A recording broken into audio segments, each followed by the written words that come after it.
I have a serious question. As a community, as a collective, why do we fear or look down on self-improvement? Anything that's for our betterment, we tend to shun. And this is in a lot of cases, not just with like YouTube videos, for how we could do better and things of that sort, or general thoughts. No, this is like across the board what I've noticed from the black community is that we shun away from self-improvement. It's like we've been so traumatized, or we've been through so much turmoil. It seems like, that we've been through all this turmoil and we have all this PTSD that we are in a place of like just consistency as far as being comfortable.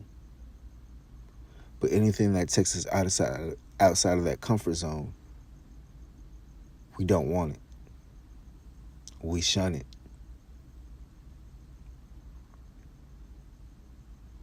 And this is in a lot of cases.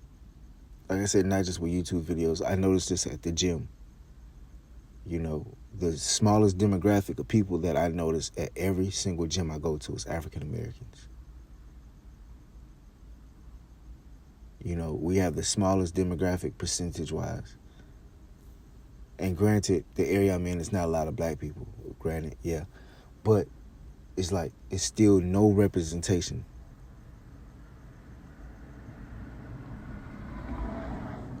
Like I could go to the gym and it maybe only be one or two of us, 3 max.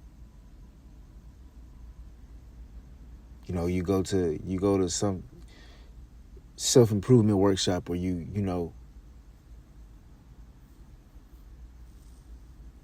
go anywhere about anything, or you just talk to black people about, self-improvement. We don't talk about that. In our everyday conversations about what we talk about, when we kick it, we don't talk about self-improvement. We don't talk about how we could do better. It's always the same thing over and over and over and over.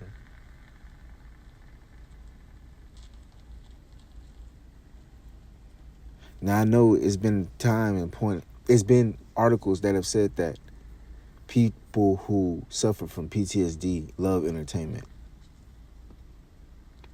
So I say, have we suffered so much? Are we so traumatized by what's been done or what's happened that we're at the point now where we reject self-improvement? We reject anything that could be good for us or anything that can improve us into a better light. Do we reject all that because we're still traumatized and we're just looking for a state of homeostasis?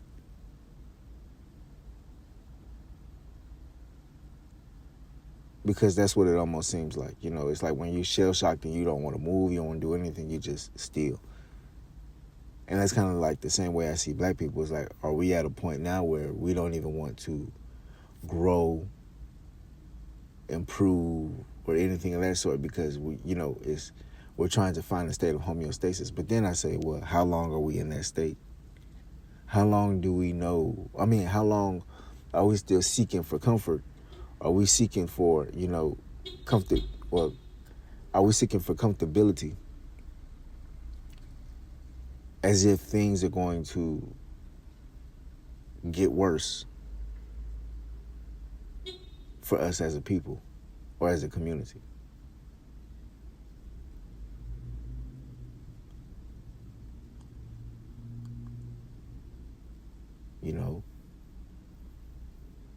It's like you've been to war and then you're back home. How long do you stay at home, or how long have you been at home until you're ready to start improving your life, or that you understand that you're not going back to war? So how long are we in this state of homeostasis trying to find some level of balance before we say, okay, it's time for us to improve?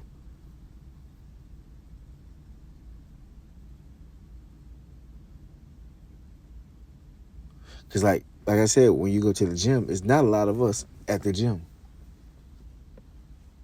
And that's what plagues us a lot is health. That's an underlying thing that we don't pay attention to in our community is health until it's too late.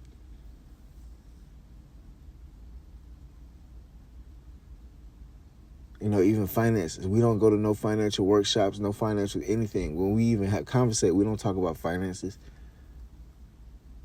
about how to better properly manage or what to do with your money. We don't talk about stocks. We don't talk about crypto. We don't talk about, any of these things.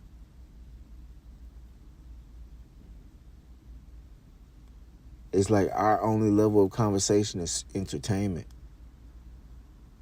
That's like the heightened level of conversation that we have as people is entertainment. That's it. Anything above entertainment, like niggas don't want to hear it. Point blank period. That's what I've noticed is that anything above the level of entertainment, niggas just don't want to hear it. Well, if you talking about sports, you talking about rappers, you talking about singers, you talking about reality TV, you talking about celebrity gossip, we all ears. We all ears. But you talk about health, you talk about finances, you talk about building, you talk about anything in this realm, anything that's outside of, the everyday conversation. We don't want to hear it. And then I sit back and look and see, or I ask myself these questions like, why are we at the quote unquote bottom of the totem pole when it comes to leveling up, when it comes to, improving, when it comes to having something for our community? I wonder why. And then it's like our level of conversation, our level of comfortability.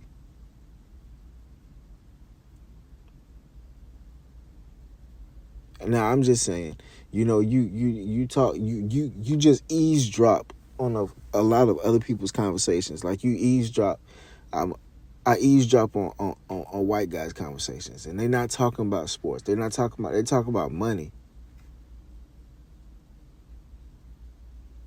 They're talking about how to do this and do that, or these taxes and this and this and this. They're discussing new bills, new laws that's being passed and how they can maneuver around it, how it could benefit them, or what they got to change up in this and this and this.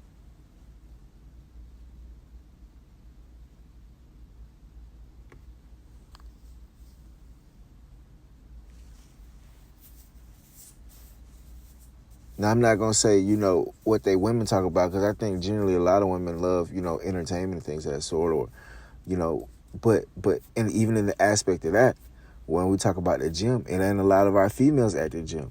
It's the white girls go to the gym, and the, Latino girls and the Asian girls and all that. But when I look around for a representative of us and our females, not at the gym. Not at the gym. And I think that's the thing that plagues us a lot too, because we feel like just because we look good on the outside, or we got some shape on the outside, I'm talking about our females, they got some shape on the outside, or they look good on the outside, or they feel that they're attractive, or people are still attracted to them. They feel like it's the same representative on the inside. Just because you look good on the outside don't mean that your health is A1. Don't mean that you physically, capable. Don't mean anything. It just means that you genetically hit, the lottery. That's it. But that don't mean that you healthy.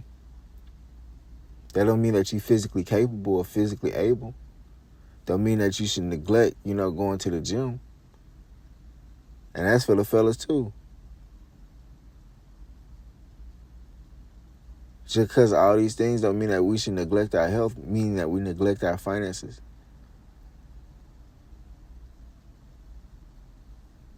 I say, do black people just fear self-improvement you watch any course or you go to any kind of self-improvement thing, we the least of the people there. Yet, like I said, we still want reparations. It's like we haven't even collectively come together, how we can use the reparations to improve our situation as a community. But we know how to improve it individually. We know how we're going to use the money individually.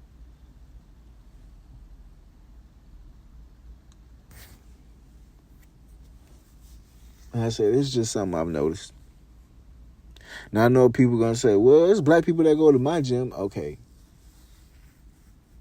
But is your community predominantly black? Because if your community is predominantly black and then people are at the gym, then that, it kind of defeats the conversation topic, because those are the only people that's going to be at the gym. But I'm saying when there's like a mixed demographic of people, there's not an equal representation of the people that you see as far as the demographic. Like, say for instance, if it's 25% of black people in the community, when you go to the gym, I expect to see at least 25% of that community, you know, or the same 25% of the demographic, you know, at least some kind of representation that's significant enough in the gym. You know, like in LA, a lot of LA is Latinos, so at the gym you see a lot of Latinos. In LA, it's a lot of white folks, so at the gym you still see a lot of white folks. In LA, it still sprinkles some black folks here and there, so you should still see some sprinkled black folks here and there at the gym. Nope. Nope. Nope. Nope.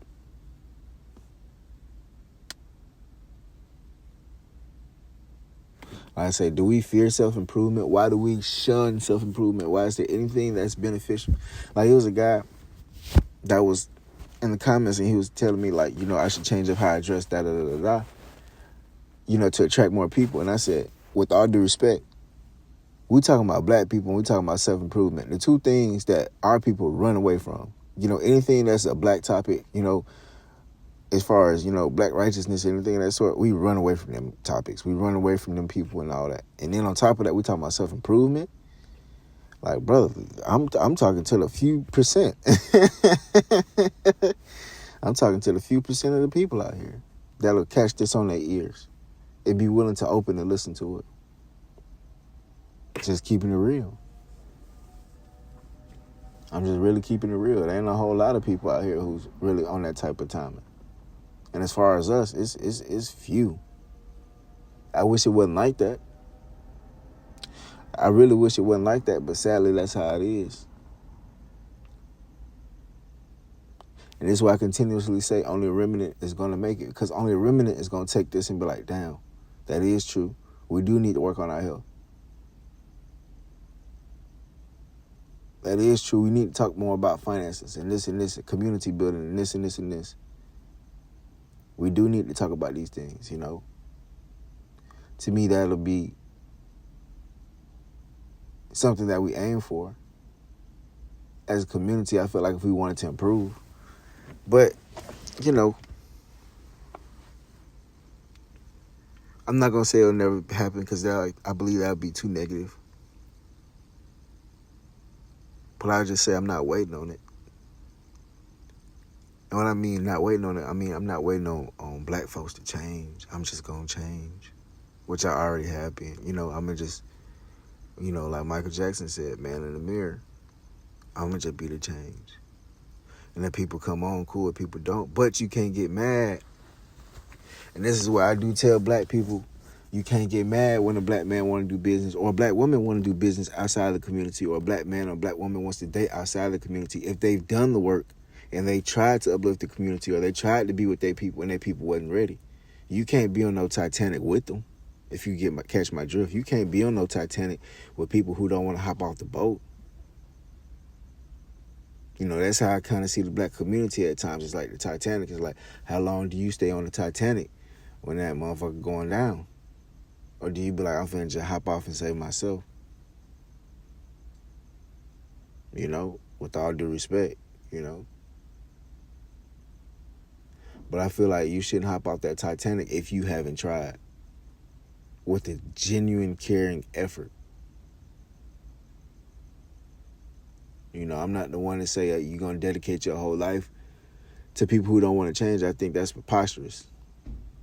That's like casting your pearls before swine. I don't believe in that. What I do believe is giving a genuine effort. And once you've given that genuine effort and you see that, you know, the energy is not being reciprocated, then why continue to try? Just being honest. Anyways, do black people fear self-improvement? Let me know how y'all feel. This your favorite cousin Rich. Y'all be safe. Love and blessings.